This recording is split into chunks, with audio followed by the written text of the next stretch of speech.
अस्सलामुअलैकुम, मैं हूं आपका मेजबान समी इब्राहिम। आइए नजर डालते हैं आज की टॉप स्टोरीज पर।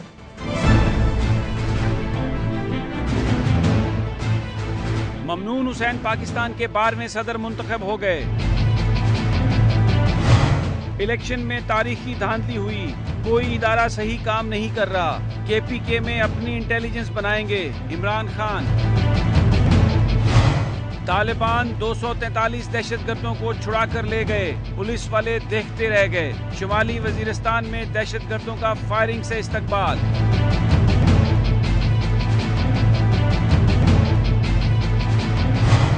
बलूचिस्तान के वजीर आला डॉक्टर अब्दुल मालिक कहते हैं तमाम ग्रुपों से मुज़ाकरात के जरिए मामलात को हल करेंगे।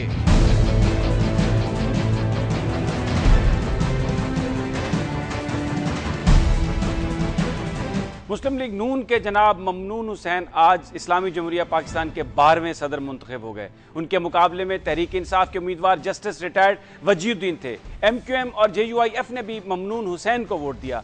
ममनून हुसैन ने 432 इलेक्ट्रल वोट हासिल किए, जबकि जस्टिस रिटायर्ड वजीउद्दीन को 77 वोट मिले। पीपल्स पार्टी ने सदारती इंतखाबात का बाइकाट किया। 18वीं आईनी तरमीम के बाद सदर पाकिस्तान का किरदार रवायती और इख्तियारात महदूद हैं, लेकिन फिर भी सदर की जिम्मेदारी है कि मुल्क को दरपेश मसाइल और चैलेंजेस से निपटने के लिए वह हुकूमत की रहनुमाई करता रहे। ममनून हुसैन अपना ये किरदार कैसे अदा करेंगे, ये तो आने वाले दिनों में इसका अंदाज़ा होगा कि ये देख कर के वो क्या करते हैं। लेकिन इस वक्त पीपल्स पार्टी के रहनुमा जनाब ताज हैदर हमारे साथ मौजूद हैं। उनसे हम गुफ्तगू करेंगे कि अब पीपल्स पार्टी की आइंदा स्ट्रेटजी क्या होगी और किस तरीके से वो अपना किरदार अदा करेंगे। अस्सलाम वालेकुम जनाब ताज हैदर साहब। अस्सलाम वालेकुम जनाब। ताज साहब, पीपल्स पार्टी ने इख्तिलाफ भी किया, बायकॉट भी किया सदारती इलेक्शन का, और अपना जो पॉइंट था उन्होंने वो बिल्कुल आज तमाम कौम के सामने आया और उन्होंने रियलाइज़ किया। अब एक बड़ा मुश्किल चैलेंज होगा पीपल्स पार्टी के लिए भी, क्योंकि लग रहा है कि बड़ी भरपूर अपोजिशन करेंगे, लेकिन जो अपोजिशन की जमातें हैं वो इस वक्त मुंतशिर हैं। तो क्या यह मुमकिन है कि कोई मुतहदा अपोजिशन बनाने में पीपल्स पार्टी अपना किरदार अदा करेगी? देखिए, हमारा जो कमिटमेंट है वो जमहूरियत के साथ है और हम हर हाल में जमहूरियत का तसलसल चाहते हैं। और हम समझते हैं कि जमहूरियत के तसलसल के लिए तमाम सियासी जमातों के अंदर एक इत्तेफाक राय होना बहुत ज़रूरी है उन तमाम मसाइल पे कि जो हमारी जमहूरियत के लिए ख़तरा बने हुए हैं। और इसलिए एक बेहतर तरीक़ा कहीं ये है जो कि इख्तियार नहीं किया गया कि बजाय इसके कि इदारों के पास जाए, वो आपस के अंदर गुफ्त शनीद करके, ये एक छोटे से मसाइल थे, इनको तय किया जा सकता था, लेकिन ये कि इदारों के पास गए और उसके अंदर इतनी ख़राबी पैदा हुई। आपने नोट किया होगा कि मोहतरम सदर आसिफ अली जरदारी साहब ने ममनून हुसैन साहब को मुबारकबाद दी है और उन्होंने ये कहा है कि उन्हें तवक्को है कि वो जमहूरियत का जो तसलसल है और जिस तरीके से गुज़िश्ता 5 साल के अंदर जमहूरियत मजबूत और मुस्तहकम हुई है, जिस तरीके से ख़ुद 18वीं तरमीम पास हुई है या वसाइल की तकसीम NFC के ज़रिए हुई है, 20वीं या 21वीं तरमीम, जितनी बर्दाश्त का मुजाहरा प्रेसिडेंट जरदारी ने किया है कि हर किस्म के इल्ज़ामात लगाए गए हर बात, लेकिन उन्होंने वो सियासी मफाहमत की पॉलिसी को नहीं छोड़ा और तमाम सियासी जमातों को ऐवान सदर में बैठ के वो बुलाते रहे, उनसे गुफ्तगू करते रहे और मफाहमत के ज़रिए न सिर्फ असम्बलियों ने अपनी मुद्दत पूरी की, बल्कि मुल्क के अंदर इंतखाबात हुए और आज ये सदारती इंतखाब हुए। तारीख़ मेरे ख़्याल से इसका फ़ैसला करेगी कि कितनी बड़ी खिदमत प्रेसिडेंट आसिफ अली जरदारी की है और जाते वक्त भी उन्होंने इसी ख्वाहिश का इज़हार किया है कि प्रेसिडेंट ममनून हुसैन इस तसलसल को जारी रखेंगे, क्योंकि अभी बहुत काम है जो करना है और आइन के अंदर मज़ीद तरामीम की ज़रूरत है और जब तक कि वो तरामीम नहीं होती तो सिस्टम को क्रैश होने से नहीं बचा नहीं। अच्छा ताज साहब, ये तो आपने बिल्कुल दुरुस्त फरमाया कि 5 साल पूरे किए पीपल्स पार्टी ने और आसिफ अली जरदारी अपनी कोलिशन को साथ चले, लेकिन वहीं पर हम ये देखते हैं कि जो आवाम के मसाइल थे, जिसमें महंगाई थी, जिसमें गुर्बत थी, जिसमें करप्शन थी, जो दहशतगर्दी थी, उस हवाले से हुकूमत की परफॉर्मेंस को इतनी काबिल ज़िक्र नहीं थी, जिसका नतीजा इलेक्शंस में भी नज़र आया। अब पीपल्स पार्टी दोबारा फाल होने जा रही है। आज पीपल्स पार्टी का इजलास भी था कराची में। ये बयान कीजिएगा, इस वक्त सोच क्या है, पीपल्स पार्टी किस तरह अपना रोल देखती है मुस्तकबिल में? नहीं, महंगाई के बारे में भी देख लेंगे कि अब ये गुज़िश्ता 1.5-2 महीने के अंदर क्या सूरत हाल हुई है, लोड शेडिंग की भी क्या सूरत हाल है। मैं फ़िक्रमंद इससे हूँ कि जो भी हुकूमत आती है उसको एक 6-8 महीने का अरसा मिलता है और लोग उसके साथ होते हैं। ये पहली हुकूमत है कि जो आते ही इतनी जो है वो गैर मकबूल हो चुकी है। और सदर ममनून हुसैन साहब, जो कि जिनसे एक शरीफुल नफ्स इंसान है और जिनसे हमारी जेल की दोस्ती है, वो भी एक he is starting with a handicap कि एक मुतनाज़ा जो तरीक़ा इख्तियार किया गया कि बुलडोज़ किया गया। 42 सीटें जो थीं वो उनके ऊपर इंतखाबात होने थे, वो नहीं हुए। उसके बाद फिर ये आखिर वक्त में जो इंतखाबात की तारीख़ को पहले लाया गया और इंतखाबी मुहिम नहीं चलाने दी गई। तो ये काफ़ी मनफी चीज़ें हैं कि जो आज सब ने महसूस की हैं और हर चैनल ने तमाम बातें की हैं। तो इनको काफ़ी मेकअप करना है, वो एतमाद पैदा करने के लिए तमाम सियासी जमातों में कि ये जमहूरियत का तसलसल चाहते हैं और जमहूरियत के तसलसल के लिए ठोस तजावीज़, जैसे कि मैंने कहा कि बहुत सी आइनी तरामीम अभी होनी बाकी हैं जिनके बग़ैर जमहूरियत का चलना जो है वो मुमकिन नहीं। अच्छा, ये बयान कीजिएगा कि सिंध में तो इस वक्त पीपल्स पार्टी की हुकूमत है और जो MQM माजी में आपके साथ इत्तेहादी रहे हैं, अब नज़र आ रहा है कि उनका ताउन जो है वो मुस्लिम लीग नून के साथ हो रहा है। कोई ऑपरेशन की भी बात की जा रही थी कराची के हालात को ठीक करने के हवाले से। कुछ बयान करेंगे कि इस हवाले से क्या सोच है पीपल्स पार्टी की सूबाई हुकूमत की, जो इस वक्त वहाँ पर दहशतगर्दी का मसला है, कराची में ख़ास तौर पर जो मसाइल हैं, उनके हवाले से क्या सोच होगी? देखिए, ये ऑपरेशंस वगैरह ये सारी जो हैं वो नुमाइशी बातें होती हैं कि हमने ऑपरेशन कर दिया, ये कर दिया। एक लॉ एंड ऑर्डर को बरकरार रखना वो एक मुसलसल अमल होता है कि जहाँ भी अगर आप देखें कि कोई लॉ एंड ऑर्डर की खिलाफ वर्जी हो रही है तो वहाँ पे आपको कार्रवाई करनी चाहिए। दूसरी ये कि आपको बाखबर रहना चाहिए कि कहाँ किस किस्म की तैयारी हो रही है। ये सिर्फ दफ़ाई हिसार के अंदर बैठा रहना वो काफ़ी नहीं है कि और क्योंकि कहीं ना कहीं दफ़ाई हिसार के अंदर क्रैक पड़ता है और जो दहशतगर्द है वो उस क्रैक से दाखिल होकर और हमला करते हैं। ज़रूरत इस चीज़ की है कि इनिशिएटिव रियासत के हाथ में हो और रियासत को ख़बर हो कि दहशतगर्द क्या कार्रवाई करने वाले हैं, कहाँ छुपे हुए हैं, और बजाय इसके कि हम अपने किसी पनाहगाह के अंदर रहें, वो भागें अपने आप को बचाने के लिए। ये एक तरीक़ाकार है और इसके लिए तमाम सूबाई हुकूमतों का आपस में बड़ा करीबी राब्ता और एक मरकज़ी हुकूमत की इस पर सुपरविज़न ये बहुत ज़रूरी है।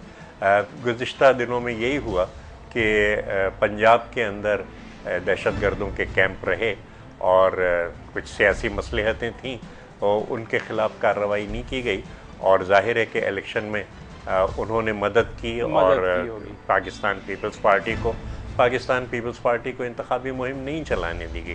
खैर, जो कुछ भी हुआ, लेकिन अब यही क़ुव्वतें एक लाइबिलिटी बन गई हैं। जैसा कि आपने देखा कि आज सुबह ही डेरा इस्माइल खान में जेल पे हमला इतना बड़ा हुआ और वो अपने साथी बहुत शुक्रिया ताज हैदर साहब, क्योंकि वक्त की कमी है। ताज हैदर ये कह रहे थे कि ये एक लाहेअमल इख्तियार करना होगा इस तरह का कि जिसमें जो दहशतगर्द हैं या जो कानून अपने हाथ में जो लोग लेते हैं उनको सख्ती से निपटना होगा। ये जो ऑपरेशन का नाम है ये महज एक ढोंग होता है, लेकिन हकीकी कार्रवाई की ज़रूरत है मामलात को कंट्रोल करने के लिए। नाजरीन, यहाँ पर वक्त हुआ एक ब्रेक का और ब्रेक के बाद हम बात करेंगे तहरीक इंसाफ के रहनुमा जनाब इजाज़ चौधरी से और उनसे जानने की कोशिश करेंगे कि तहरीक इंसाफ की मुस्तकबिल की पॉलिसी क्या है, उनका लाएअमल क्या है। क्योंकि आज इमरान खान ने यह कहा है कि ये जो 11 मई के इलेक्शन थे ये पाकिस्तान की तारीख के सबसे ज़्यादा धांधली वाले इलेक्शंस थे और लग रहा है कि तहरीक इंसाफ ईद के बाद कोई एहतजाजी कैंपेन चलाने का प्रोग्राम बना रही है।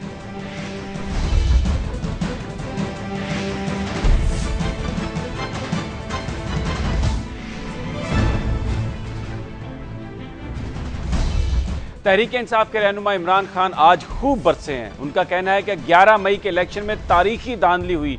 धांधली ऐसी थी कि अगर जुल्फिकार अली भुट्टो भी होते तो इलेक्शन हार जाते। उनका कहना था इस वक्त कोई भी इदारा सही काम नहीं कर रहा। KPK में मौजूदा हालात के जिम्मेदार माजी के हुक्मरान हैं और उनका यह भी कहना था कि अब वो KPK में अपनी एक इंटेलिजेंस एजेंसी बनाएंगे। इमरान खान का यह भी कहना था कि उन्हें 1-2 महीने दें तो उनके काम में और दूसरों के काम में फ़र्क साफ नज़र आ जाएगा। MQ और मुस्लिम लीग नून की कुर्बत पर भी इमरान खान खूब बरसे। उनका यह कहना था कि अब नून लीग को MQM से फिर प्यार हो गया है। हालांकि जो ऑल पार्टीज़ कॉन्फ्रेंस थी उसमें मुस्लिम लीग नून के जो रहनुमा है उनका ये कहना था, उनके कहने पर यह शर्त उसमें शामिल की गई थी कि MQM के साथ कभी भी कोई इत्तेहाद में नहीं जाएगा। सारी जो गुफ्तगू है इमरान खान की, इससे नज़र आ रहा था कि मुस्तकबिल में बड़ा जारहाना रवैया होगा तहरीक इंसाफ का। इस सारी सूरत हाल पर बात करने के लिए हमारे साथ मौजूद हैं तहरीक इंसाफ के रहनुमा जनाब एजाज चौधरी साहब। अस्सलाम वालेकुम चौधरी साहब। वालेकुम अस्सलाम सर। चौधरी साहब, आज तो इमरान खान बहुत बरसे, उन्होंने अदलिया पर भी बात की, इलेक्शन कमिश्नर पर भी बात की, कहा कि इन दोनों ने मिलकर इलेक्शन में जो है वो एक बड़ी धांधली हुई है। आगे की क्या स्ट्रेटजी है? आज तुझे लग रहा था कि जैसे जो ये बातें हैं कि ईद के बाद कोई एहतजाज करेंगे अगर सुप्रीम कोर्ट ने आपको तसल्ली ना दी या फैसला ऐसा ना हुआ जिससे आप लोग मुतमईन हुए। समी साहब का आपको अंदाज़ा नहीं हुआ क्लैरिटी ऑफ थॉट क्या होती है। हमारे यहाँ आपने लीडर्स देखे हैं बड़े दब्बू, वो हुक्मरान हो या अपोजिशन में हो, उनकी क्लैरिटी नहीं होती कि वो आवाम को क्या मैसेज देना चाहते हैं। जो 11 मई के इंतखाबात थे ना, मैं एक हकीर सा आपके सामने पॉलिटिकल वर्कर हूँ।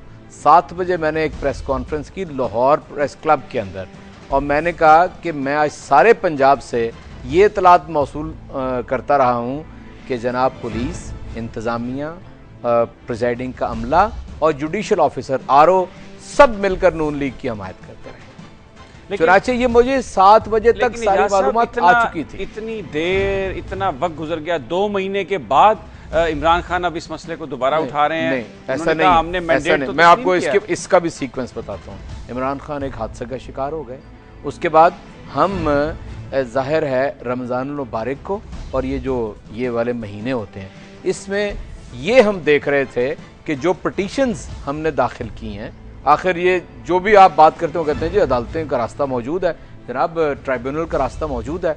हमने ये देखा कि ये अदालतें और ट्राइब्यूनल्स जब हमारी पिटीशन जाती है तो सैकड़ों पड़ी रहती हैं, और एक आध जब नून लीग की जाती है तो NA 103 हाफजाबाद के अंदर फैसला यानी नून लीग के हक में चला जाता है, और वो फर्द D सीट होता है और 22 को वहाँ पे इलेक्शन हो रहा है। चुनाचे हमने इस रास्ते को इख्तियार किया ताकि लोग ये ना कह सकें कि हम एकदम सड़कों के ऊपर आ गए। इसलिए ये 50-60 दिन इस काम के ऊपर हमने इस्तेमाल किए हैं, और फिर हमने ये कहा कि सिस्टम को हम चलने दे रहे हैं, सिस्टम को हम नहीं रोक रहे हैं। हम क्या चाहते हैं कि इस मुल्क के लोगों का वोट के ऊपर एतबार रहे, इलेक्शन के ऊपर एतबार रहे, वरना बंदूकों वाले आ जाते हैं।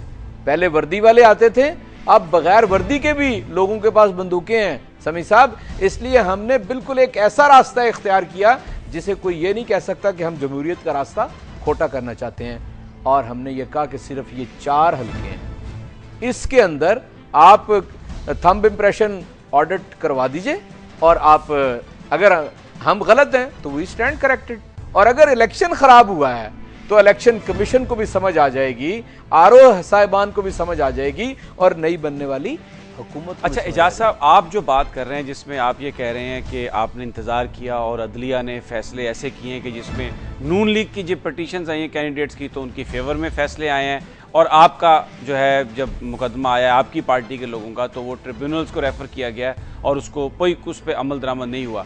अच्छा, मैं आपका कमेंट इसलिए इस बात पर चाह रहा हूँ कि पीपल्स पार्टी ने भी यही कहा है कि नून लीग की दरख्वास्त आई सदारती इलेक्शन पे तो फौरी तौर पर उस पर फैसला कर दिया अदालत ने। मुझे ये लग रहा है जो गुफ्तगू से कि जो इस वक्त मुस्लिम लीग जो पीपल्स पार्टी जो कह रही है और आप जो कह रहे हैं अदलिया के हवाले से, उसमें कुछ ममासलत हमें नज़र आ रही है। ये बयान कीजिए कि मुस्तकबिल की जो स्ट्रेटजी है फिर वो इस हवाले से आप पीपल्स पार्टी के साथ चलेंगे? देखिए, मैं आपसे एक अर्ज़ करता हूँ, हमारा और पीपल्स पार्टी का अदलिया के बारे में स्टांस बिल्कुल मुख्तलिफ है। हमने आखिरी वक्त तक ये आस और उम्मीद इस कौम की नहीं टूटने दी कि ये अदलिया जो इस वक्त सुप्रीम कोर्ट के अंदर मौजूद है ये आपकी जद्दोजहद अवामी स्ट्रगल के नतीजे में जाके बैठी है। हमने ये आस नहीं टूटने दी लोगों की। पीपल्स पार्टी तो पहले दिन से ही उनके साथ एक मटक्का लगा के बैठ गई थी। यानी 16 दिसंबर 2009 को फैसला किया एनआरओ के खिलाफ, पूरा टेन्योर अमल दरामद नहीं होने दिया। इसलिए हमारी और पीपल्स पार्टी के अब तो आपकी ग्रीवेंसेस अदालत से ही है। ग्रीवेंस कैसे ना हो, कैसे ना हो। मैं समझता हूँ कि जी मैं और आप दो फ्रीक हैं और सुप्रीम कोर्ट वहाँ खड़ी है, सुप्रीम कोर्ट मुझे बुला के बात सुन लेती है और आप फ्रीक हैं, आपको सुनती नहीं है, तो क्या सवाल खड़ा नहीं होगा? ये असल में वो सबब है। वरना जाहिर है कि हम ये समझते हैं कि अदलिया की अहमियत को यानी अहमियत बरकरार रहनी चाहिए। एक रियासत का सुतून है, उसके बारे में कोई मनफी बात नहीं कहनी चाहिए। लेकिन एजाज साहब, आपकी पार्टी ने 70 लाख से ज्यादा वोट हासिल किए हैं और अब आपकी क़यादत ये कह रही है कि अदलिया जो है वो हमें उस तरीके से ट्रीट नहीं कर रही, हमें वहाँ से इंसाफ नहीं मिल रहा। तो फिर उस इदारे की जो सैंक्टिटी जिसकी आप बात कर रहे हैं, जिसकी खातिर आप खामोश रहे, अब तो खुद फिर आप उसकी जो सैंक्टिटी है उस पर एक बड़ा सवालिया निशान लगा रहे हैं। तो मैं असल में वजाहत ये पेश आपकी खिदमत में कर रहा था कि हमारा और पीपल्स पार्टी का स्टांस क्यों आहिस्ता आहिस्ता एक होने जा रहा है।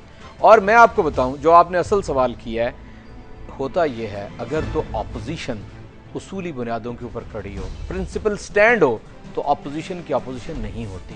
अपोजिशन को एक पेज पे रहना होता है। फिर मैं वाजे करता हूं प्रिंसिपल स्टैंड के ऊपर। अगर प्रिंसिपल स्टैंड ये है कि अदलिया आज़ाद होनी चाहिए, गैर जानिबदार होनी चाहिए, तो फिर हम हो, पीपल्स पार्टी हो, कोई तीसरी पार्टी हो, कोई भी हो, उसको एक पेज पे आना होगा। यानी इस कौम की कुछ तो देखे ना, 77 लाख वोट लिए पीटीआई ने, 70 लाख वोट लिए पीपल्स पार्टी ने, तो क्या इतनी बड़ी तादाद का वोटर जो है वो बिल्कुल मायूस पाकिस्तान के अंदर हो जाएगा? उसे कोई उम्मीद की किरण नहीं दिखानी चाहिए।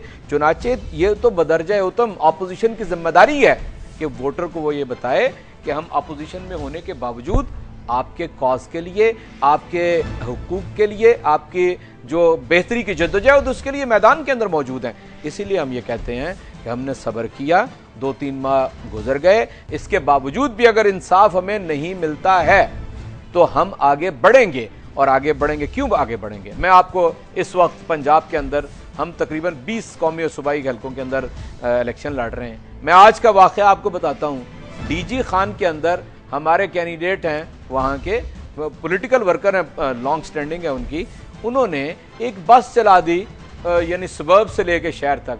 आज नून लीग के कैंडिडेट के पर्सनल गार्ड ने उस बस के ऊपर गोलियां बरसाई हैं कि क्यों बस चला दी है उन्होंने लोगों की सहूलत के लिए।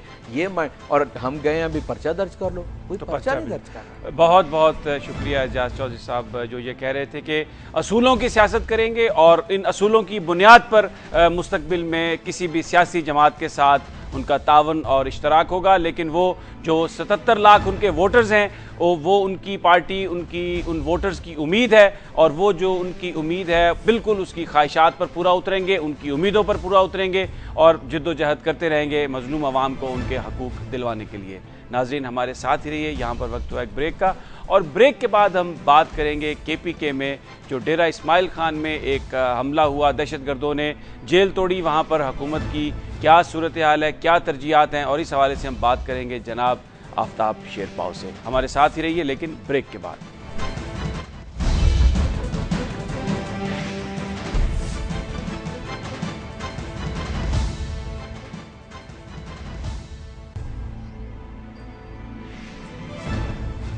खैबर पख्तूनख्वा दहशतगर्दी में सबसे ज़्यादा मुतासर सूबा है। एक तरफ तो ड्रोन हमले हो रहे हैं, दूसरी तरफ तालिबान की दहशतगर्द कार्रवाइयाँ भी जारी हैं। इस वक्त KPK में एक कोलिशन की हुकूमत है जिसमें तहरीक इंसाफ, कौमी वतन पार्टी और जमात इस्लामी शामिल हैं। गुज़श्ता दिनों कल रात वहाँ पर वाक़या हुआ डेरा इस्माइल खान में भी, जहाँ जेल को तोड़ा गया, दहशतगर्दों ने बहुत सारे जो कैदी थे जेल से उनको रिहा करा लिया गया। इसके अलावा ये भी खबरें आ रही हैं कि जो कोलिशन पार्टनर्स हैं उनके दरमियान भी मामला कुछ ज़्यादा बेहतर नहीं। जमात इस्लामी के साथ भी एक सर्द जंग जारी है तहरीक इंसाफ की, और दूसरी तरफ हमने ये देखा कि कौमी वतन पार्टी ने तहरीक इंसाफ के सदारती उम्मीदवार को वोट नहीं दिया। कोलिशन क्या कर रही है दहशतगर्दी से निपटने के लिए, दूसरे मामला से निपटने के लिए, और इस वक्त उनकी आपस में वर्किंग कंडीशंस क्या हैं, इस सारी सूरत हाल पर आज हम बात करेंगे कौमी वतन पार्टी के रहनुमा जनाब आफ्ताब अहमद शेरपाव जो हमारे साथ मौजूद हैं। अस्सलाम वालेकुम शेरपाव साहब। वालेकुम अस्सलाम समी साहब। शेरपा साहब, आप पार्टनर हैं तहरीक इंसाफ के साथ KPK में। इस वक्त जो वहाँ पर सूरत हाल है उसमें दहशतगर्दी की वारदातें जो हैं बहुत ज़्यादा हैं और इसके अलावा लोड शेडिंग का भी मामला है।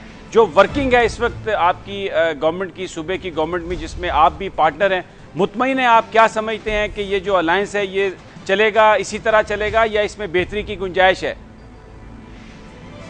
समी साहब, अलायंस तो ठीक चल रही है और मैं समझता हूँ कि दिन ब दिन अंडरस्टैंडिंग पैदा हो रही है और इंशाल्लाह ताला जो इश्यूज़ हैं इसके ऊपर गौर व खौस के लिए सब मुत्तफिक हैं और हम समझते हैं कि इश्यूज़ को जो प्रायोरिटीज़ हैं वो उसका तयन कर दिया गया है कि इसमें लॉ एंड ऑर्डर सबसे बड़ा मसला है, उस सूबे का रिकन्स्ट्रक्शन का मसला है, बिजली का मसला है, ये सब मसले हैं, इस पे काम हो रहा है और अभी तो 1.5 महीने भी हुकूमत को नहीं हुए, तो इसलिए शायद वो नताइज सामने अभी नज़र नहीं आ रहे, लेकिन मुझे उम्मीद है कि जल्द लोगों को फ़र्क महसूस होने लगेगा। अच्छा शेरपा साहब, ये बयान कीजिए कि आप जो सूबे में तो तहरीक इंसाफ के साथ हैं, गवर्नमेंट में हिस्सा हैं आप, लेकिन सदारती जब उम्मीदवार को वोट देने का मामला आया तो आपने मुस्लिम लीग नून को सपोर्ट किया, तहरीक इंसाफ को सपोर्ट नहीं किया। तो कुछ लोगों का ख्याल है कि मामला जितने अच्छे नज़र आ रहे हैं आपके तहरीक इंसाफ के साथ, बज़ाहिर हकीकत में उतने अच्छे नहीं हैं। समी साहब, इसके कुछ और वजूहात हैं, ये नहीं, इसमें अगर आप देखें तो नवाज शरीफ साहब के जो इलेक्शन था या स्पीकर और डिप्टी स्पीकर का इलेक्शन था, उसमें भी हमने नवाज शरीफ साहब को वोट दिया था और इसी तरीके से जमात इस्लामी ने भी मरकज़ में यही सूरत हाल इख्तियार की थी। इस इलेक्शन में हमारा बुनियादी मकसद ये था, क्योंकि सदर जो है वो चीफ एग्जेक्टिव भी है फाटा का और उसकी एक ख़ास मुनफरद पोजीशन है जहाँ तक खैबर पख्तूनख्वा का ताल्लुक़ है। हम ये समझते थे कि सदर और वज़ीर आज़म में हमंगी ज़रूरी है, क्योंकि हम ये चाहते थे कि हमारी तरफ तवज्जो दे, हमारे जो मसले हैं और ख़ासकर फाटा में जो मसले हैं इस पर तवज्जो देने की ज़रूरत है। और जब मामून साहब मेरे पास आए थे तो हमने उनसे यही कहा कि आपको इस पे तवज्जो देनी चाहिए और खैबर पख्तूनख्वा का दौरा करना चाहिए। अगर फाटा नहीं जा सकते हैं तो फाटा के जो वहाँ के बड़े हैं और जो मलिक्स हैं उनको गवर्नर हाउस बुलाएं और उनको तसल्ली दें, उनकी मायूसी दूर करें, उनमें जो दहशत फैली हुई है उसको दूर करने की ज़रूरत है। तो इस वजूहत पर हमने उनको वोट दिया ताकि ये हमंगी बरकरार है और वैसे भी उनके नंबर्स वो थे और हम ये चाहते थे कि सूबे में हम मरकज़ और सूबे के दरमियान एक हमंगी पैदा हो और कोई कन्फ्रंटेशन की फ़िज़ा पैदा ना हो। अच्छा, आप दहशतगर्दी के हवाले से, लॉ एंड ऑर्डर के हवाले से बात कर रहे हैं, तो ये कल वाक़या हुआ डेरा इस्माइल खान में, जेल तोड़ी दहशतगर्दों ने, एक अटर फेल्योर बताया जा रहा है सूबाई एडमिनिस्ट्रेशन का। और कुछ लोगों का ये कहना है, क्योंकि तहरीक इंसाफ की अपनी फ़िलासफ़ी भी ये है कि मुज़ाकरात किए जाएँ, इन ग्रुप्स के साथ ताल्लुकात को बेहतर बनाया जाए, तो ये जो एक हमें नज़र आ रहा है एक बिल्कुल फेलियर, जैसे गवर्नमेंट जो है बिल्कुल कोलैप्स कर गई है, कोई हिफाजती इक़दाम ना होने के बराबर है। इस सूरत हाल पर आप क्या कमेंट करेंगे? शब्बी साहब, इसको इस तनाजुर में देखें कि ये कितने सालों से ये सिलसिला चलता आ रहा है और ख़ासकर लॉ इन्फोर्सिंग एजेंसीज़ पे बड़ा प्रेशर पड़ता रहा है और आपने देखा होगा कि वहाँ के जो अच्छे अफसर थे, पुलिस अफसर थे, उनको चेरी पिकिंग की गई और उनको टारगेट किलिंग की गई और उसमें बड़े अच्छे अफसर भी वो हुए हैं। तो पुलिस ने भी बहुत ही कुर्बानियाँ दी हैं, बाकी लॉ इन्फोर्सिंग एजेंसीज़ ने भी कुर्बानियाँ दी हैं, अवाम ने भी कुर्बानी दी है। तो इस लिहाज से ये एक मुसलसल फटीक तो है उस लिहाज से, लेकिन साथ ही साथ ये DA खान का जो वाक़या है, इससे पहले बनू जेल में भी पिछली हुकूमत के दौर में बनू जेल में भी ये ऐसे वाक़या हुआ था और उसमें भी सैकड़ों के तादाद में जो कैदी थे उनको रिहा करके ले गए थे, और इसमें भी सैकड़ों के तादाद में जेल से लोग रिहा हुए हैं। और लगता ऐसी है कि सोचे समझे मंसूबे के तहत बड़ा मुनज़्ज़म प्रोग्राम बनाया गया था। एक तो ये है कि हमारे पास हाई सिक्योरिटी जेल वहाँ पर है नहीं खैबर पख्तूनख्वा में, और ऐसे हाई प्रोफाइल कैदियों को जब तक हाई सिक्योरिटी जेल नहीं होंगे तो ये बड़ा मुश्किल हो जाता है उनके लिए। ये जेल तो 1854 में बनाया गया था, और उस वक़्त से अंग्रेज़ों के वक्त से ये जेल सबसे पुराना जेल है, बड़ा जेल है। मैं ख़ुद उसमें ज़िया दौर के वक्त में इस जेल में मेरा ख़्याल है 3-3.5 साल इस जेल में मैंने गुजारे हैं। पुराना जेल है उस लिहाज से, और उनके जो मुलाजिमीन हैं, जो पर्सनल हैं, उनकी भी तनख्वाहें भी कुछ नहीं है, साथ ही साथ इक्विपमेंट भी नहीं है, कैपेसिटी बिल्डिंग नहीं है। इसी तरीके से पुलिस की भी ये सूरत हाल है। तो अगर आप देखें तो डेर इस्माइल खान एक उसकी जो लोकेशन है वो टांग डेर इस्माइल खान ट्राइबल एरिया के साथ। जी शेरपा साहब, आप दुरुस्त कह रहे हैं कि वसाइल की कमी है, उस पर तवज्जो देनी चाहिए क्योंकि प्रोग्राम में वक्त की कमी है। मैं एक आपका कमेंट चाहूँगा मुख्तसरन। इमरान खान साहब ने कहा है कि दहशतगर्दी के हवाले से पॉलिसी बनाने के लिए कोई ऑल पार्टीज़ कॉन्फ्रेंस की ज़्यादा ज़रूरत नहीं है, और आर्मी चीफ और प्राइम मिनिस्टर वो आपस में एक बैठ कर मुलाकात करें। तो आपका क्या कमेंट है? आप समझते हैं ये सही अप्रोच होगी?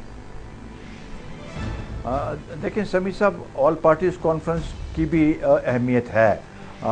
इमरान खान साहब का ये शुरू से ये बात थी, मुझसे भी ये बात की थी कि वो चाहते थे कि आर्मी चीफ और प्राइम मिनिस्टर से अलहदगी में मुलाकात और उसके बाद APC हो।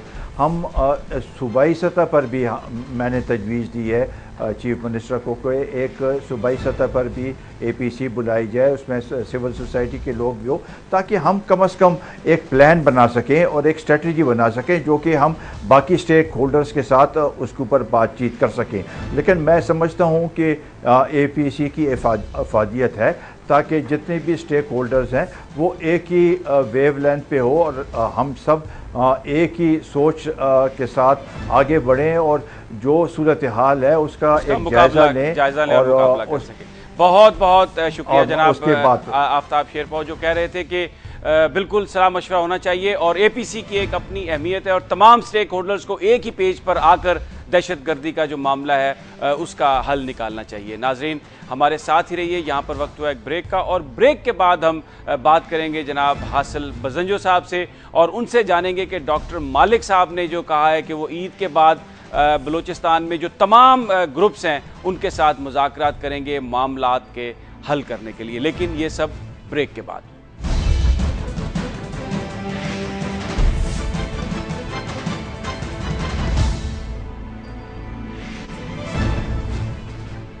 वज़ीर आला बलूचिस्तान डॉक्टर अब्दुल मालिक ने कहा है कि वो तमाम ग्रुपों से मुज़ाकरात करेंगे सूबे में अमन अमान कायम करने के लिए।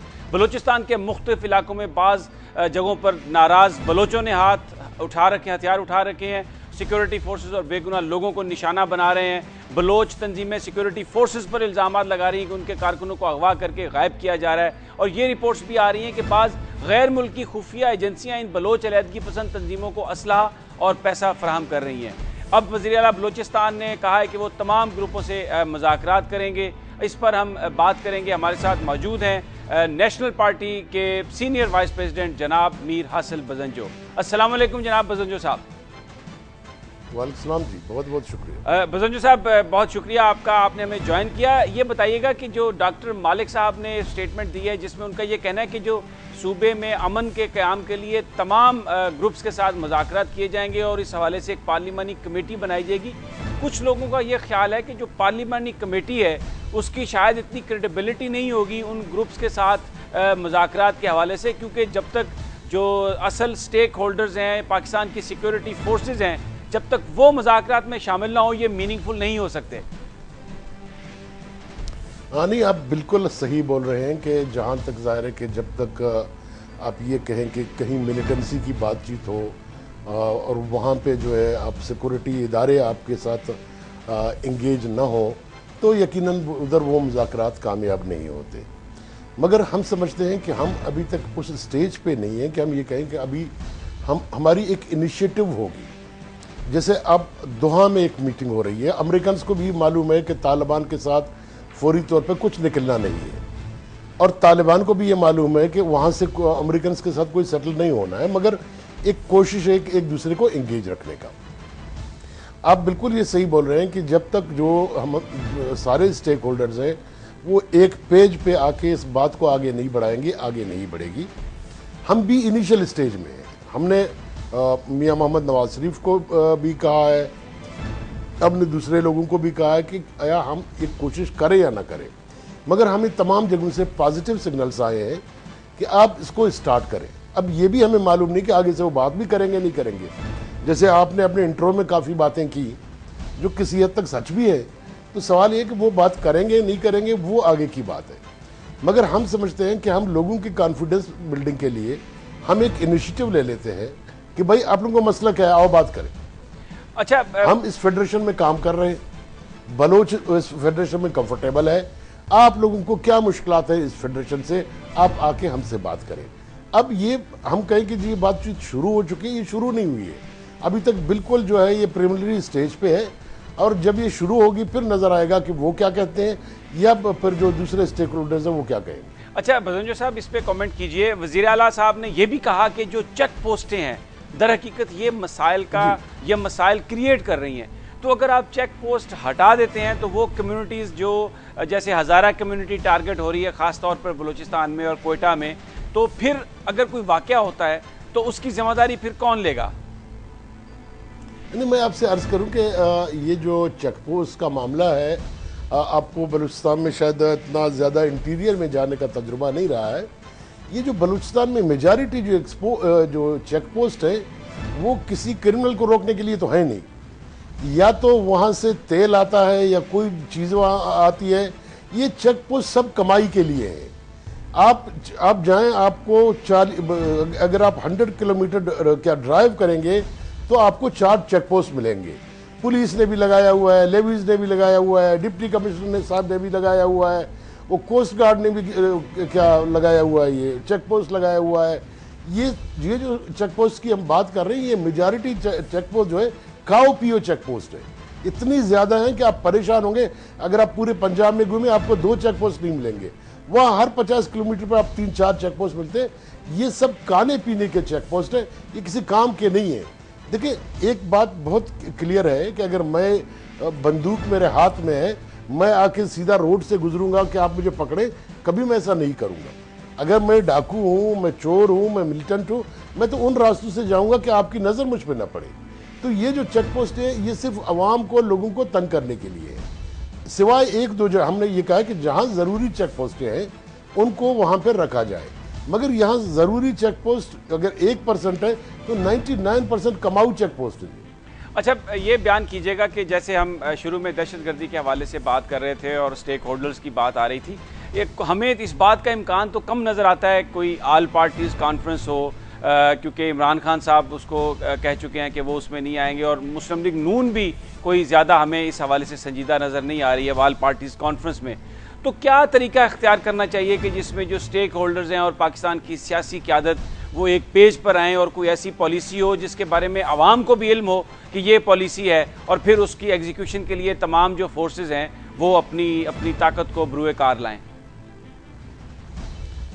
देखिए, इसमें ऑल पार्टी कॉन्फ्रेंस होती है या ऑल पार्टी कॉन्फ्रेंस नहीं होती है। मैं समझता हूं कि ऑल पार्टी कॉन्फ्रेंस की कोई अहमियत नहीं है। अगर आप हम सबको बुला के ब्रीफ करेंगे भी ठीक है, ब्रीफ नहीं करेंगे भी ठीक है।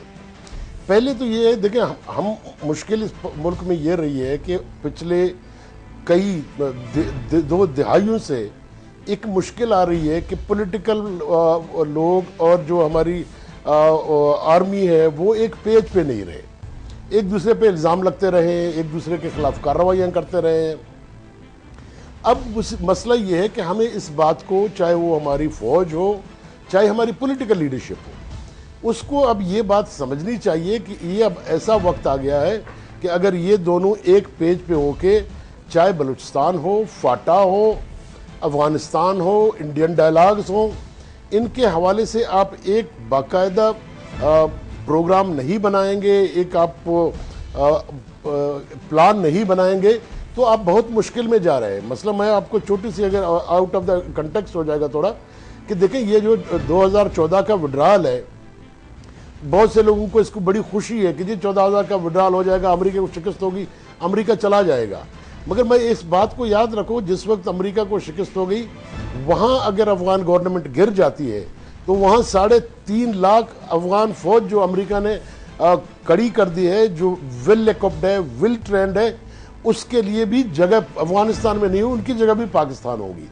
तो इसीलिए मैं समझता हूँ कि एक बहुत समझदारी से एक सिक्योरिटी प्लान की ज़रूरत है, जिसमें आर्मी, पॉलिटिकल लीडरशिप और हमसाये दोस्तों को मद्देनज़र रख के आपको बनाना पड़ेगा, वरना 2014 के बाद अफगानिस्तान में जो होना है वो असल में हमारे ग्राउंड हमारे पास होगा।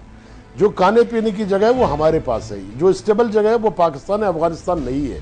अगर अफगानिस्तान डिस्टेबलाइज हो जाता है, न बलूचिस्तान में आप चीज़ों को कंट्रोल कर पाएंगे, ना आप उनको खैबर पख्तूनख्वा में कंट्रोल कर पाएंगे, even Islamabad will be the danger. अच्छा, एक क्योंकि वक्त कम है, ज़रा इस पर मुख्तसरन कमेंट कर दीजिए। आप समझते हैं कि इस वक्त गुंजाइश मौजूद है कि जमीयत उलमा इस्लाम को भी बलूचिस्तान हुकूमत में शामिल किया जाए? सर देखिए, हमारी कंसिडरेशन में अभी तक नहीं है, न हमसे जमीयत वालों ने कोई बात की है, न किसी दूसरे ने की है, तो इसीलिए हमारी उसके साथ अभी तक कोई बातचीत नहीं हुई। बहुत बहुत शुक्रिया हासिल बजंजो साहब, जो ये कह रहे थे कि इसमें कोई शक नहीं कि वही पॉलिसी कामयाब होगी जिसमें तमाम स्टेक होल्डर्स मौजूद हों और फिर उसके बाद मामले को सुलझाया जा सके। उनका ये कहना था कि जो वज़ीर आला बलूचिस्तान ने बात की है वो तो एक इब्तदाई बात है, और अभी तो हमें ये भी नहीं पता कि वो जो नाराज़ ग्रुप्स हैं वो पाकिस्तान की हुकूमत के साथ, बलूचिस्तान की हुकूमत के साथ बात करने के लिए भी तैयार हैं या नहीं। नाज़रीन, यहाँ पर आज का प्रोग्राम ख़त्म होता है। कल फिर आपसे मुलाकात होगी टॉप स्टोरी और एनालिसिस के साथ। तब तक अपना और अपने साथियों का ख्याल रखिएगा। अल्लाह हाफिज़।